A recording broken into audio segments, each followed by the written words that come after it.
It's Nancy here from American Pet Professionals. Happy Friday, and I'm thrilled to have our guest today, Jane Harrell of Cause Digital Marketing.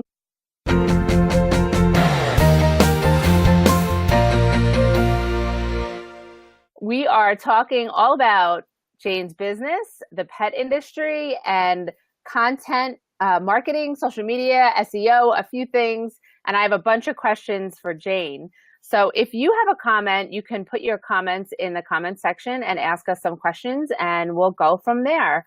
So again, Jane, thank you so much for being here today. I appreciate you carving out some time in your very busy schedule. Oh, no, thank you so much, Nancy. And it's such a pleasure and such an honor to be here for American Pet Professionals. As you know, I've been a long-term supporter of back when it was Long Island Pet Professionals. Yeah. And each other for years. I remember meeting you years ago at Social Media Week. I think it was like the first Social Media Week in New York City. And you were on a panel talking about social media for the pet industry. And it was art space. I don't even know, theater type. Do you remember that? yeah, I do. And I remember you coming up to me and saying, I have this idea for this networking platform. Yeah. And we're just starting to put it together. And I think you had just a couple members at that time. Yeah, I think we were not even 6 months in, honestly, because I was there with my web designer at the time. And it was really interesting. You guys were talking about Twitter and all the rage that Twitter was back then. So, and it still is, but it was really interesting. I remember I was like, oh my God, it's Jane from Pet Finder. Yeah. And gosh, at that time, I think I was just running the social media and blog for Pet Finder, which, ended up being a very different job by the time I moved on, but it was such an amazing ride, and really that allowed me to focus on marketing and digital marketing specifically for the pet industry. I actually started out in the animal sheltering world, and I was going to school, going to college in Boston, got this grant to work with any nonprofit I wanted, and decided to start working at an animal shelter, the MSPCA Boston Adoption Center in Boston, and very quickly kind of figured out that this is an industry I love. I love being able to talk about pets and help pet parents. I love being able to make an impact and feel like, hey, I'm making an impact, at least for this one animal. The whole starfish story always really resonated with me. And the other thing I figured out pretty quickly was if I had another box of kittens thrown at me, I was really not going to like people for very long. So, I like people. I like really believing that everyone's here to do their best, really being more of a collaborator than a detractor around, how we can all make a difference for animals in need. So I looked around and I said, well, what are some needs? How might I stay in this industry long term, knowing that being one of the day-to-day shelter workers was just not going to be a long-term feasible option for me. And those folks are real heroes. It's a hard job. So I remember walking across the street after a hard shift one day and going to get a drink at the bar and talking to some people. And I said, well, I work across the street. And they say, you work across the street? Where? I say, at the animal shelter. And they say, there's an animal shelter across the street? And it was this super light bulb moment where it was, oh, these people are across the street from one of the state's largest animal shelters. Crazy. And they don't know it's there.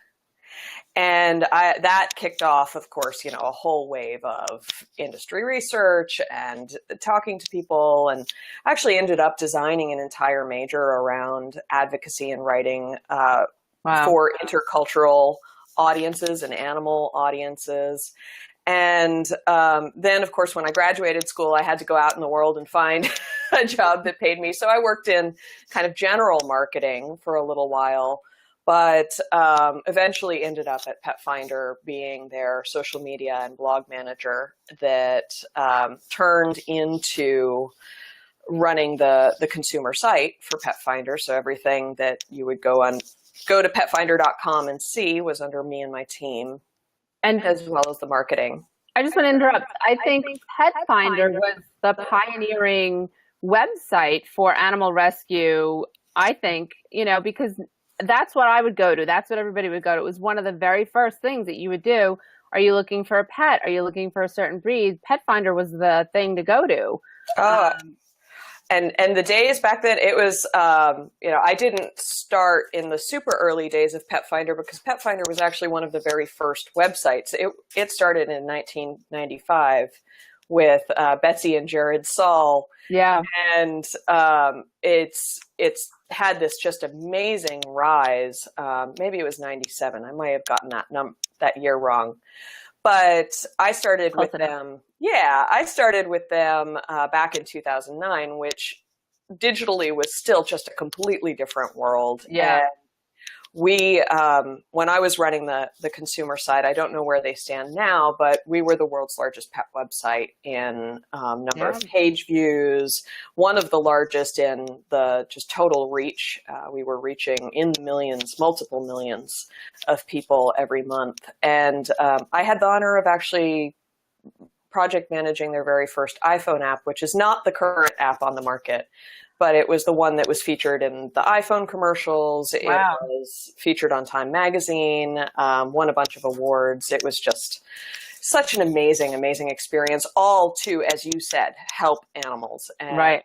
That, I think, just solidified a lot of what personally I've always felt, which is anyone can make a difference. Anyone can, whether you're a brand, you're an individual pet owner, whether you're a shelter or rescue group, or you're a solopreneur or a $1 billion company, you have the ability to make an impact and also make a profit. So that was around the time that I started thinking about kind of the concept of social profit, where the idea, if you're not familiar with that philosophy, is we're here at our core. We feel like we are mission driven. There is something we are here to do. There is a positive change in the world.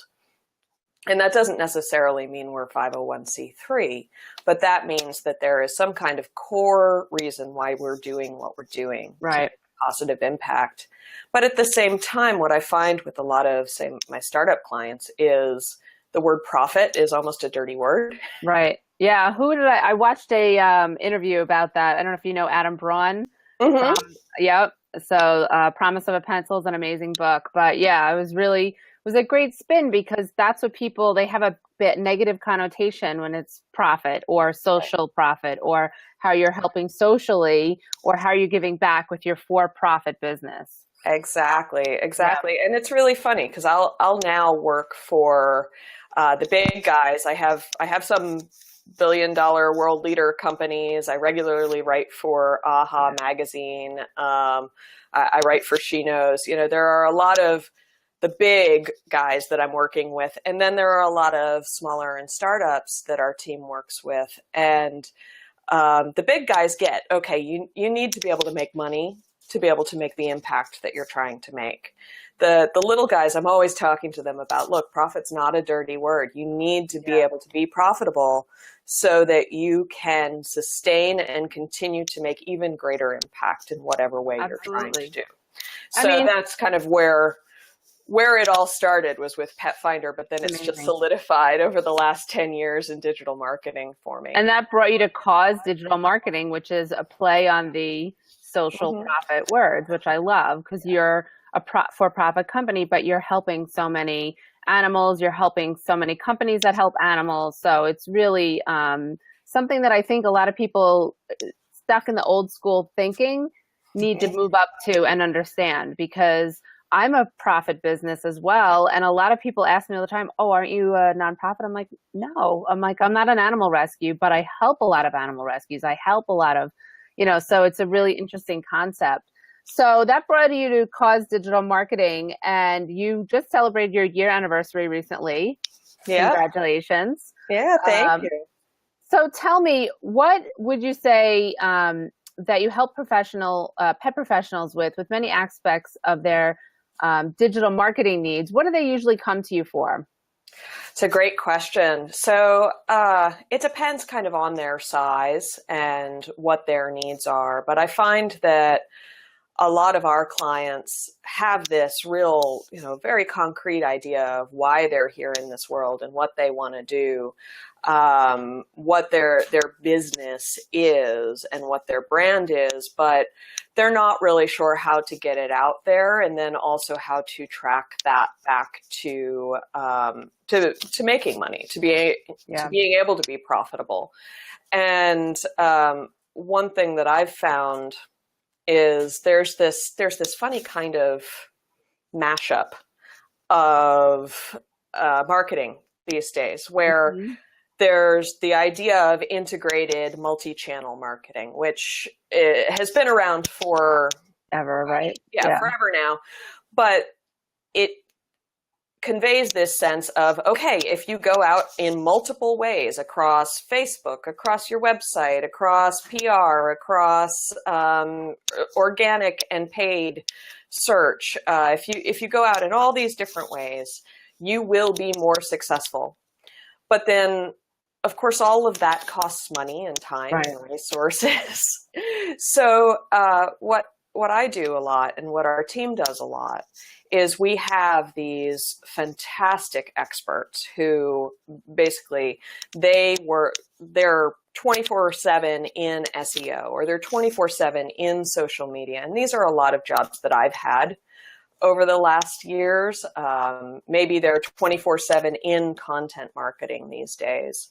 And what our team does is we work with the client to kind of understand, where do you actually really need to be? Right. What are the channels that are going to be most effective to you? Because I have a fair number of clients who come and they say, look, we spent all this money with this other firm, and either they just don't get the pet industry, or they had us do all this long list of best practices, and really our metrics only moved about this much. Yeah.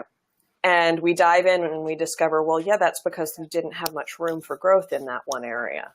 So, like, for example, if you're ranking number 2 on Google for most things, probably organic search optimization is not going to be a number 1 priority, unless you know that if you get to number 1, you're going to be so much more profitable, which may be true. But unless we can prove that, we're probably not going to put the bulk of your spend there. We're probably going to put it in other areas that have more room for growth. So you're basically teaching them what to focus on in that one area, or a couple of areas that they're going to have a better impact with. Right, exactly. So, I mean, I've worked kind of across the whole span of digital marketing with content marketing and funnel marketing and website creation and content planning and SEO. And, the list is really long, and anyone can go to our website to see it. But the idea is we help you select what are the best channels for you, and then what's the plan, the roadmap, the 3, 6, 12-month plan to get you the most impact for what you need to do right now. And then if you choose, we can actually help you implement that. We have about 50% of clients that say, yes, just do it for us. Right. Or, you know what, I'm going to try to do it myself, and you just come in every 6 months and kind of tell me how I'm doing. So we work both ways. What would you say the biggest struggle that you see pet professionals come to you with? I'd say it's 2. The first one is that they feel like they need to be everywhere, and they're talking to digital marketers or digital communication specialists who don't really understand the pet industry. So maybe they're seeing a lot of recommendations for what I call Coca-Cola tactics, which I've spent the last 16 years in the industry kind of knowing that there are some best practices in marketing that work really well, and there are some that just don't. I did a Facebook audit a long time ago and have kind of re-upped it every few years, where we look at what days of the week work best on Facebook for pet brands specifically. And usually what we find is that Sundays are some of the best days, whereas for a long time, Sundays were dead zone for any other consumer brands. So I just want to jump in. So if you guys watching and listening, if you just heard that, Sundays on Facebook for your pet business are the best days now. That's an amazing tip. Clients, going back to your question of what kinds of problems they're coming to us with, understanding of the pet industry, but then also understanding kind of where do I need to be and how much do I need to invest and how do I get there? How do I start taking those baby steps to get there? What do I need to do first? Because our experts, if you go to a single subject matter expert, they'll usually give you a long, long list of here's everything you need to do to kind of align with best practices and be the best that you can be on this specific channel. But what's kind of a harder conversation that a lot of our clients don't really know to have is that they don't need to do all of that right now. They probably need to do these 3 things right now, mixed with these 3 things over here on this other channel to make the biggest impact. And then these other things should be scaled out and rolled out longer term. Question is that, new pet professionals, they want to be on every single social media platform, do every kind of content. You cannot do it all. It's unless you have somebody doing it for you and you have a team or a full-time person doing it. But if you're brand new to the industry, you're a solopreneur, which a lot of pet professionals start out as, you can't do it all. And you can't beat yourself up for not being able to do it all. Like, where do you need to be? Where do you see the highest impact? If you don't have really good digital analytics, the thing I love about the digital space is that just about everything is trackable. Yeah. So if you're not familiar with tools for how to brainstorm SEO-friendly blog titles, or what are the free analytics platforms out there that will give you kind of an overview of your funnel from when someone clicks on your e-newsletter or clicks from Facebook to your website to actually your contact us page or even your product page. You can track all of that, and at least getting that in place, those analytics in place, to have it in the background so you can pull someone in or you can dive in yourself, is really important. A lot of the companies, the smaller startups, I find will put that off, and I say absolutely not. That's something you should do. That's a really, really great tip, because I think that a lot of people are afraid to know what the analytics are, or just say, that's not something I'm interested in. Listen, I am really not that interested in analytics, but I look at all my stuff. And I would think that that tip is good, because even if they don't want to do it themselves and they wanted to hire somebody like you or another person that does something similar to what you do, then at least they're knowledgeable about it. And they can ask you knowledgeable questions saying, hey, Jane, I noticed this on my blah, blah, blah analytics. Can you talk to me about that? And then it makes your job so much better. Yes. Well, and even those, so I have some clients, and I never recommend this, but sometimes they just say, Jane, I don't want to look at it. I don't even ever want to log in. And I say, okay, it's not the best, but you know what? At least it's running in the background, so that someone like I can, or my team can go in, and that data is available for us to analyze for you. If you don't have that turned on, we're going to have to go in and create it when you're facing a problem, and that is, fixing a problem without analytics can be really tough. Sometimes. We actually just launched a new site, socialmediaforanimals.com, with I saw that. So cool. Yeah. And it's a site that is really for shelters and rescue groups, admins of their social media pages, to get resources, brainstorm ideas, network, understand what are the professional opportunities out there. Yeah, it's fantastic. I was looking at it last night. I was like, ooh, there's some really good information on here. I'm glad that you shared it with our members in our private group page, but I just put the URL up on this Be Live so people can go and check it out, because I think any information that's going to help an animal rescue and help people learn, and you don't even have to be an animal rescue. You could go on and look at it as a for the posting and social media information, I think it's really, really important that people understand that, because people don't know what to post. People like to post what everybody else is posting. And I don't do that on my page. Every once in a while, you'll see a video. I put a video up the other day that wasn't mine, but 99% of it is all from American pet professionals. And that is not the easy thing to do. It's easier to just share what everybody else shares. And you might get some interaction, but what is it really doing for your business? Exactly. So I always tell that to people. I'm like, don't just share what everybody else shares. I'm like, if you're just regurgitating the whole entire internet, right. Come up with something of your own, find your own voice, your own niche. And if you want to take funny videos and all of that fun stuff, if you have an animal shelter, you have the animals right there to do it. Right. Well, and that's where you're going to get a good engagement, I think. Exactly. And with social media, funny and cute and cuddly is always great, but when we have clients who really discover that their largest opportunity is in social media, we always have a really in-depth conversation around what kinds of posts are you going to see the highest engagement for, which is likely that cute and cuddly and fuzzy and so on.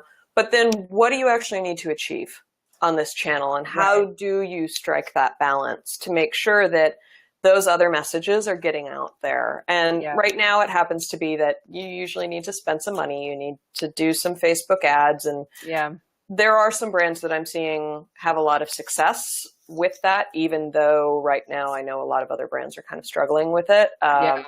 So if anyone wanted to, we do a free hour-long consultation with Cause Digital Marketing. No obligation. It's basically another way we give back, and we can take a look and kind of say, hey, we think that these opportunities may be in place for you. That's really great. So what would you say your biggest success with your new business, even though you just turned a year and you've been in the industry for 16 years, but what would you say your biggest success would be with Cause Digital Marketing so far? That's a great question. And it's a tough question because we've had such amazing clients. And maybe that's it. Maybe it's the fact that we do have such amazing clients and we've grown so fast. I honestly started this business jumping off the corporate ladder, so to speak, with no clients, no brand, no nothing, about a year ago. And my goal for the year was don't go broke. It was a good goal. I was kind of like, well, I really want to do this, but I've been thinking about it for a long time, but I really just don't go broke, whatever that is. And we've turned it into an amazing team. We have 6 people who are working every single week with our team. We have a lot of other really fantastic leaders in the field who come in on a lot of our client projects, and we pull in. That's amazing. It's become a 6-figure business in a year, which I never thought. That's amazing. Congrats. That's so cool. So on that, what would you tell anybody that is new, that's coming into the pet industry? How can they make a career out of their passion and do social good and all the stuff that we've been talking about? Oh my gosh. First, it's a really small industry. As big as it is, right? As big as it is, it's a $60 billion space globally. But, or maybe nationally, I don't remember. Nationally, yeah. Nationally, okay. So then even bigger globally, but it is a small space, and it is actually possible to know just about everyone in this space. And they're fantastic people.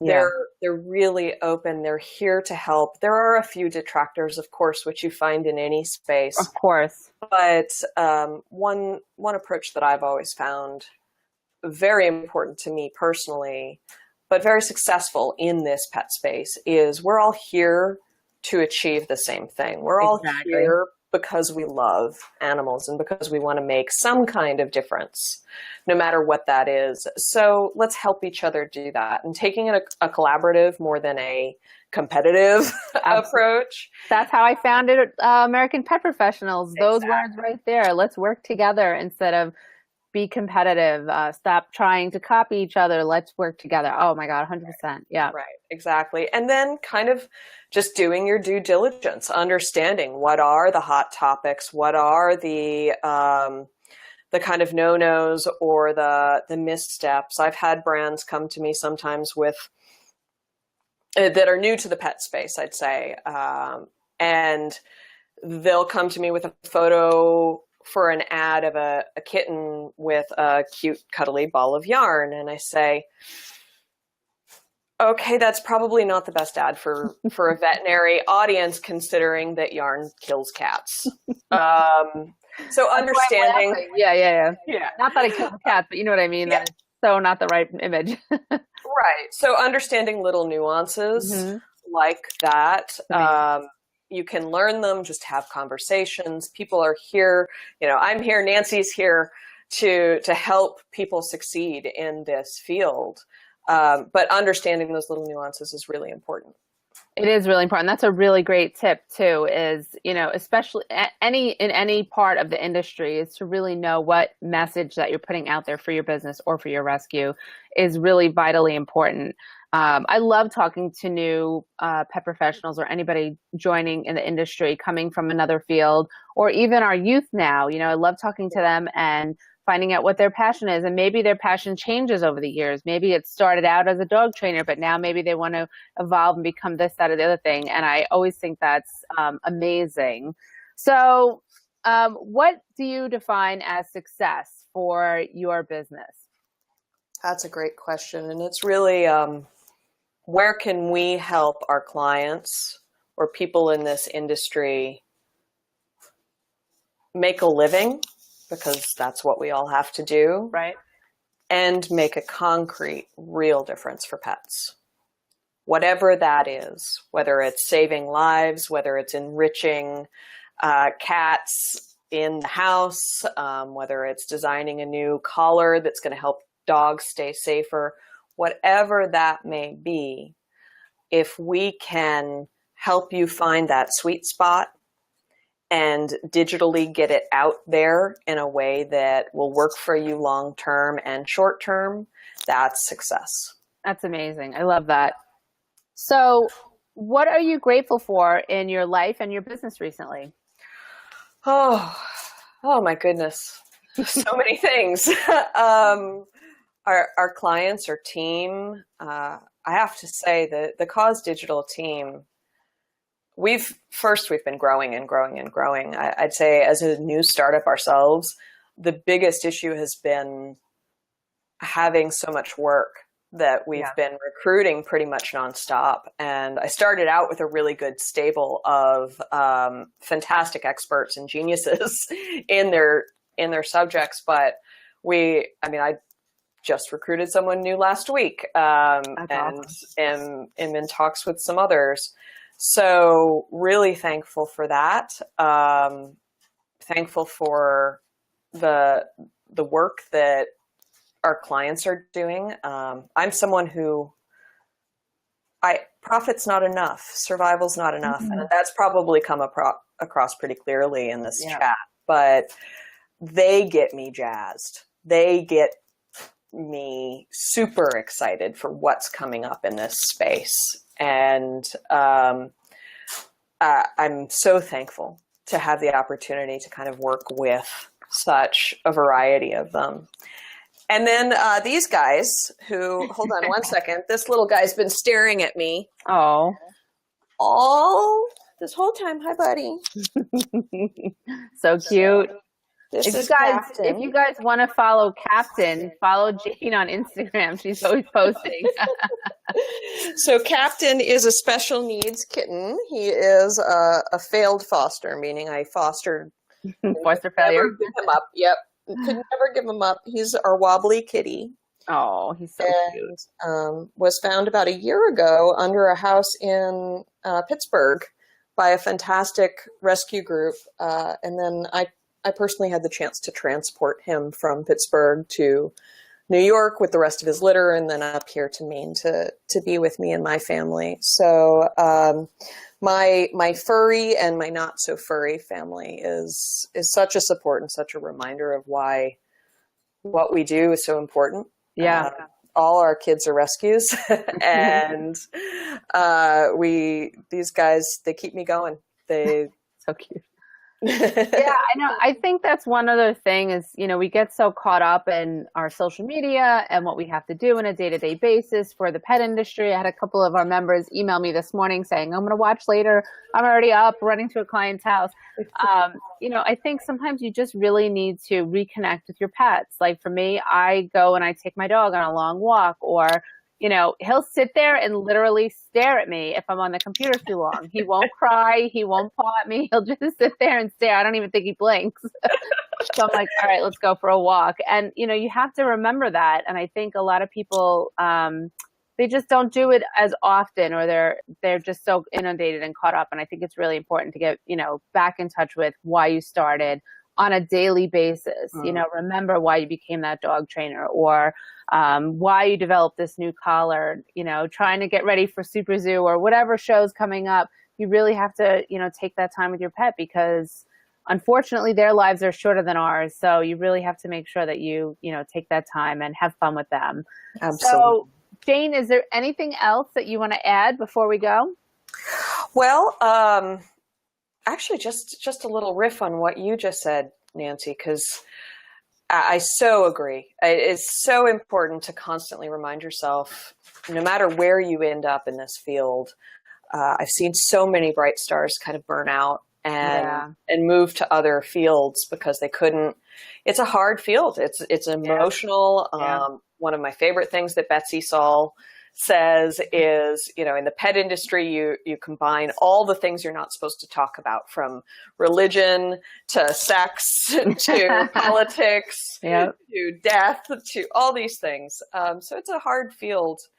And even if it's not with your own critters, even if you find yourself at some point where you can't have any critters for a little while for whatever reason, maybe you're on the road too much and you don't have anyone who can travel with you, find some way to every single day remind yourself why you're here.